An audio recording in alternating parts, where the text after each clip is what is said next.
today we are going to get a little bit serious, a lot serious, very serious. We are going to talk about some things that we need to just leave in 2024 and not take into the new year with us. We're going to talk about some toxic traits that are keeping you stuck, that are feeding fibroids, that are damaging your health, and probably damaging just your life in general. If you're new around here, I'm Shantae. I am a wellness strategist and I am a fibroid survivor, fibroid thriver. I share my journey with fibroids, and I also share some wellness tips and strategies and lifestyle strategies to help you live an overall healthier life, beat hormone imbalances, and just improve your overall health. Do you guys remember when there was kind of like this social media trend going on where people was like, my toxic trait is, and they'll say something like about their personality, or they'll be like, my toxic trait is I don't know, I tell strangers my whole life story when I first meet them, or just something like that. We laughed at those, and there was a lot of humor in that. However, there are some really toxic traits, toxic habits, characteristics that are keeping us sick. And I want to talk about that today. And so I'm going to hit all of these. And if you resonate with one that I am saying, or several of these that I'm saying, I want you to drop them in the comments, because A, you're not alone. B, I might even be able to offer you a tip or a strategy to help you overcome these. Before we jump right into it, make sure that you are subscribed and make sure that you like. This video is actually part of my wellness series. I am doing a video every day this month up until Christmas. And yeah, I got a lot of stuff planned for you guys. So again, make sure you hit the subscribe button so that you can get a notification whenever these videos come out. I also want to say that this is going to be more so about mental and emotional things that are impacting fibroids, or that even if you have any kind of hormone imbalance, endo, PCOS, any of those kind of conditions, this is going to apply to you. It's not just for my fibroid girlies. It's for all of it. It's really for all women. All of these things can negatively impact our health. They will increase stress. They keep us from moving forward. They keep us from taking the action that we need to take. And so we want to deal with these things. I want you guys to start thinking about these things now, because I know a lot of you probably want to take on some new health and wellness goals in the new year. And so I want you to start right now with these, just kind of examining where you are and what you need to work on from an emotional or mental standpoint. So the first trait that is, or characteristic that is keeping you stuck, is having negative self-talk. So if you had asked me maybe like a year ago, do I have negative self-talk, I probably would have said no. However, one thing that let me know that I have negative self-talk is I started doing these walks every morning. And of course, you guys probably already know by now, because I mention it all the time. I aim to do like 10,000 steps a day. And one way that I meet that goal is by doing like a 30-minute walk in the morning. And on these walks, I started to notice that I was having like these looping thoughts, right? These things that I was thinking over and over again that sometimes Sometimes the negative self-talk is not necessarily you saying you dislike something about yourself. Sometimes it can almost feel neutral.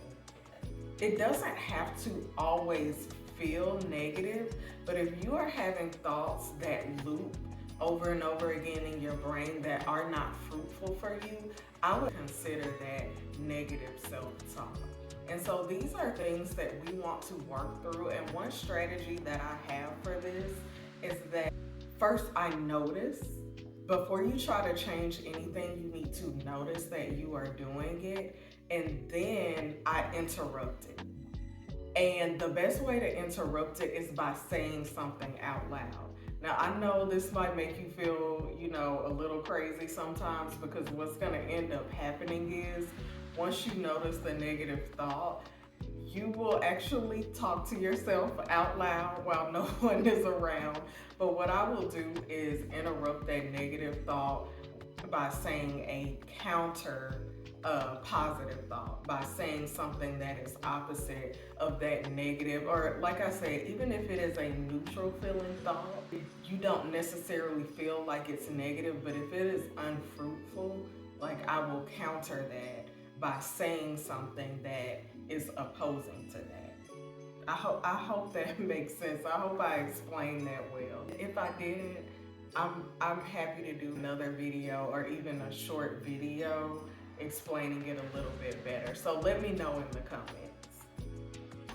The next thing that I want you to leave, I want us all, especially as women, to leave behind this year is people pleasing. People pleasing is one of those things that will always keep you stuck. When you are people pleasing, you end up deprioritizing what is necessary, what you need, and sometimes actually even what other people need, other people might actually need from you, just to get a positive response from people. And this is always a losing game. People pleasing is always a losing game because it will always keep you stressed, which will indeed negatively impact your health. And it will always keep you running toward making other people happy, because the reality of the situation is you can't really make other people happy. That's not your responsibility. It's not something that you're ever going to, quench or stop doing.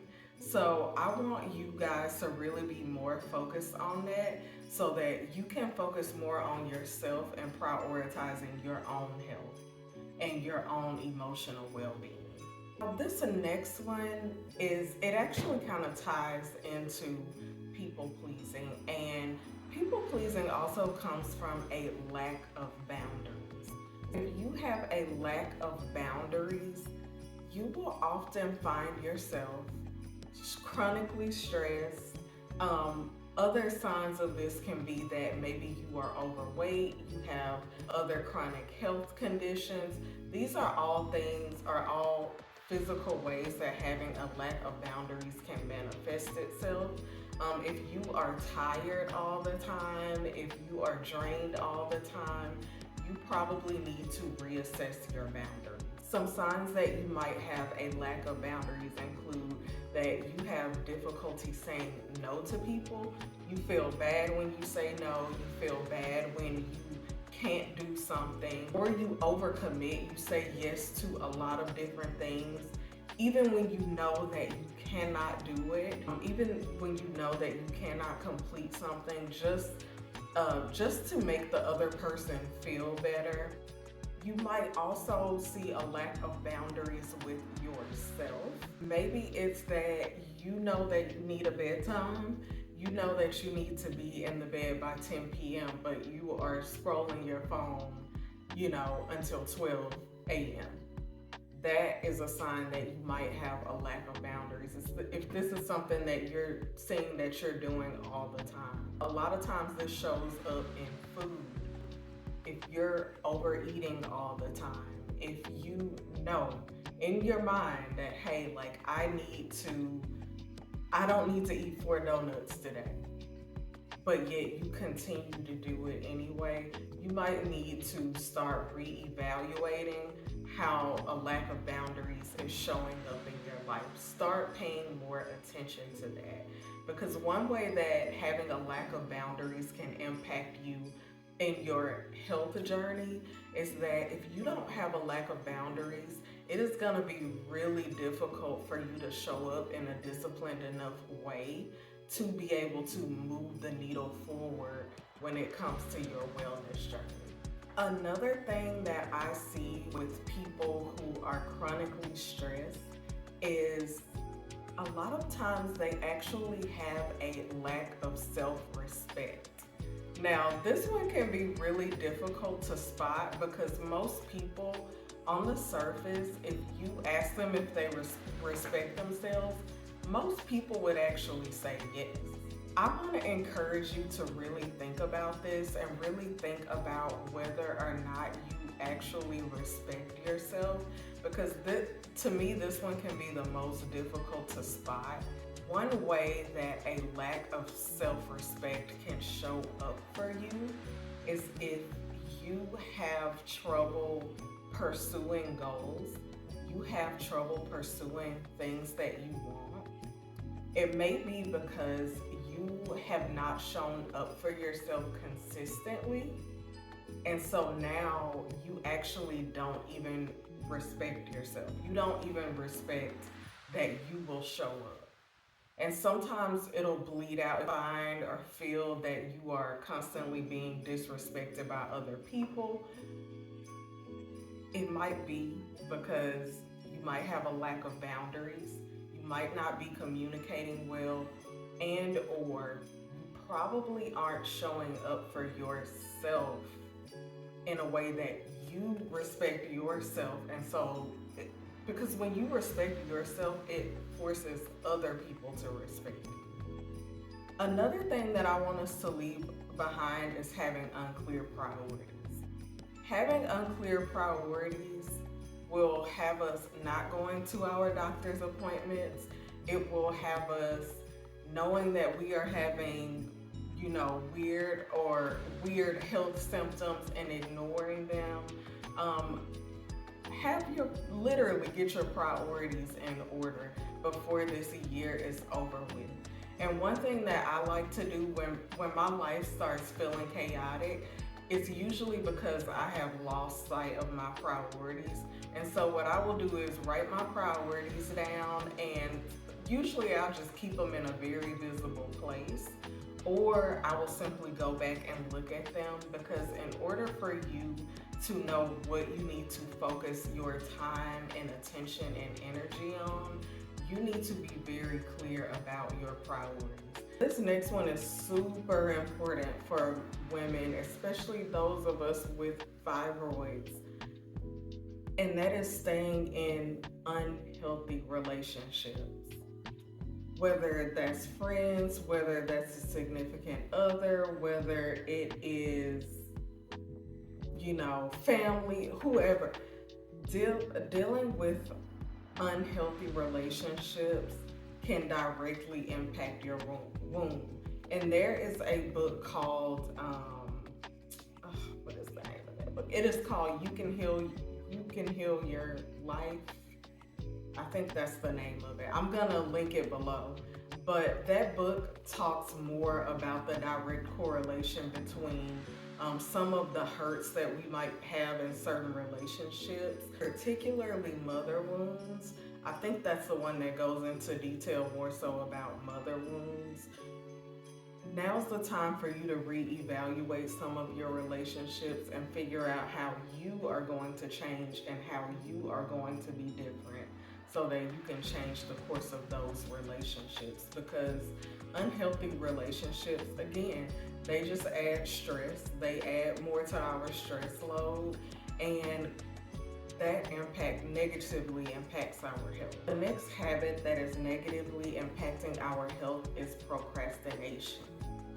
And usually when I see this in the context of helping people with their wellness journey, is when I have a conversation with someone and I give them some things to do next or some next steps, and maybe we talk in another week or maybe 2 weeks, and I follow up with that person and they haven't done what I've asked them to do, knowing that this is going to be in the right direction for them, put them on the path to the right direction for their health and their wellness, that type of procrastination, it is literally making you sick. It is literally prolonging whatever illness you are dealing with. Procrastination is the thing that keeps us putting off doctor's appointments. Procrastination is the thing that it just keeps us stuck. And so this year, I want you to go into not even into the next year. I want you to start now being more proactive. If you are a person that is saying to yourself, oh, well, next year, I'm gonna start eating healthier, I want you to change your mindset about that. And I want you to say, no, in the next hour, my next meal is gonna be healthier. My next snack is gonna be healthier, or even tomorrow. When you put things far off into the future, they are less likely to happen. So I want you guys to start making decisions and being proactive about doing things immediately.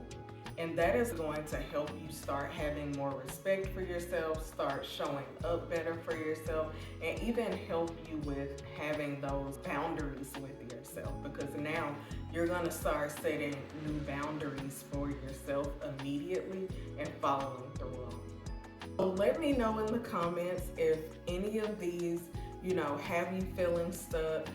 And also, in my fibroid management ebook, I go into detail about some of the topics that I touched on today, and I'm gonna link that below in the description box.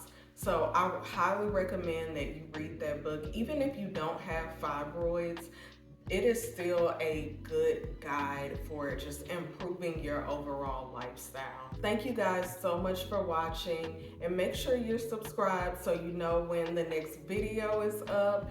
And here are some other videos that you'll find helpful as well.